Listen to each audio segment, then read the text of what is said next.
নমস্কার। আমি আজ শ্রীমদ্ ভাগবত গীতার ২য় অধ্যায় সাংখ্যযোগ শ্লোক নম্বর ৮। আমি ৮ নং শ্লোক সম্পর্কে আপনাদের সম্মুখে তুলে ধরছি।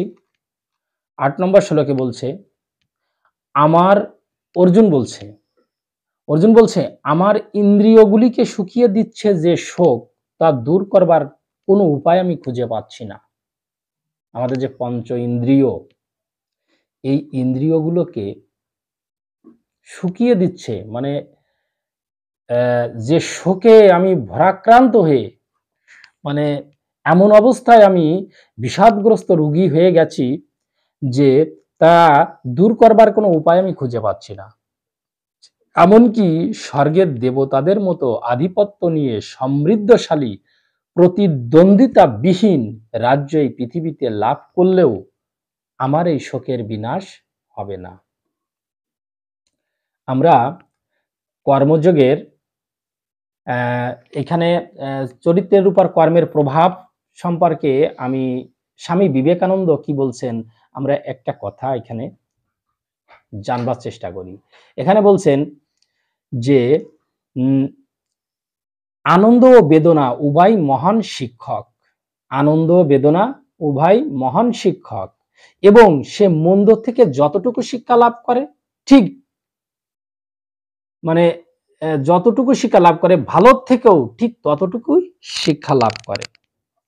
অর্থাৎ আনন্দ বেদনা মানুষের আত্মার উপর দিয়ে চলে যাওয়ার সময় ভিন্ন ধরনের যে সব ছাপ ফেলে, সেই সব ছাপ বা প্রভাবের সম্মিলিত রূপকেই বলা হয় মানুষের চরিত্র। অর্থাৎ একটা মানুষের জীবনটা আনন্দ বেদনা সুখ দুঃখ দিয়েই কিন্তু গঠিত। সুখ যেমন তাকে শিক্ষা দেয়, বেদনাও তেমন শিক্ষা দেয়। এখানে বলছেন মানুষের চরিত্র গঠনের কাজে ভালো এবং মন্দ সমানে অংশগ্রহণ করে থাকে। ভালো যেরকম অংশগ্রহণ করে, খারাপও সেরকম অংশগ্রহণ করে। কয়েকটি ক্ষেত্রে আমরা আবার দেখতে পাই যে সুখের থেকেই দুঃখই বড় শিক্ষক। বিশ্বের যত সব মহাপুরুষদের জন্ম হয়েছে, তাদের চরিত্রগুলো পাঠ করে আমি সাহসের সঙ্গে বলতে পারি, বেশিরভাগ ক্ষেত্রেই দেখা যায় সুখ দুঃখ, সুখ ও দুঃখ দুটি সমান উপাদান হিসেবে কাজ করে। এইখানে বলছে যে সম্পদের থেকে দরিদ্রই তাদের বেশি শিক্ষা দান করে, প্রশংসা নয় আঘাতই তাদের অন্তরের আগুনকে বেশি প্রকাশ করে। অর্থাৎ আমি যখন অর্জুন এইখানে বিষাদগ্রস্ত হয়ে যাচ্ছে, উনি বারবার বলছে যে এটা কি করে সম্ভব, আমি আমার বন্ধু বান্ধব পিতা মাতা, মানে সব আত্মীয় স্বজন, আমার শিক্ষাগুরু, আমার দীক্ষাগুরু, আমার সব আত্মীয় স্বজনদের সঙ্গে আমি কেমন করে যুদ্ধ করব। অর্থাৎ এখান থেকে যে শিক্ষাটা উনি গ্রহণ করেছেন, ওনার যে ব্যাখ্যা ছিল সম্পূর্ণ কিন্তু ভুল।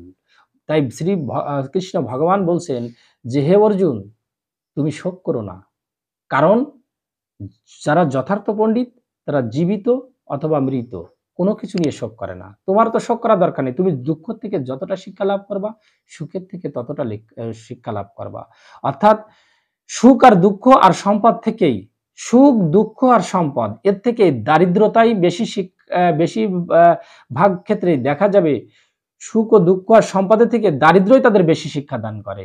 অর্থাৎ প্রশংসা নয় আঘাতই তাদের অন্তরের আগুনকে বেশি প্রকাশ করে। মানে এখানে বলছে যে তুমি যে জিনিসটা ভাবছো ওইটা তোমার সঠিক নয়, কারণ তোমাকে এই ধর্মটাকে আগে দেখতে হবে যে তোমার ধর্ম কি। তোমার ধর্ম হচ্ছে ক্ষত্রিয় ধর্ম, তোমার কাজ কি ধর্মকে রক্ষা করা, ধার্মিককে রক্ষা করা, ধর্ম সংস্থাপন করা, অধর্মকে বিনাশ করা, এই তো তোমার রাজ্য শাসন করা, এইটাই তো তোমার কাজ। তাহলে তোমার কর্তব্যটা তুমি করে যাও।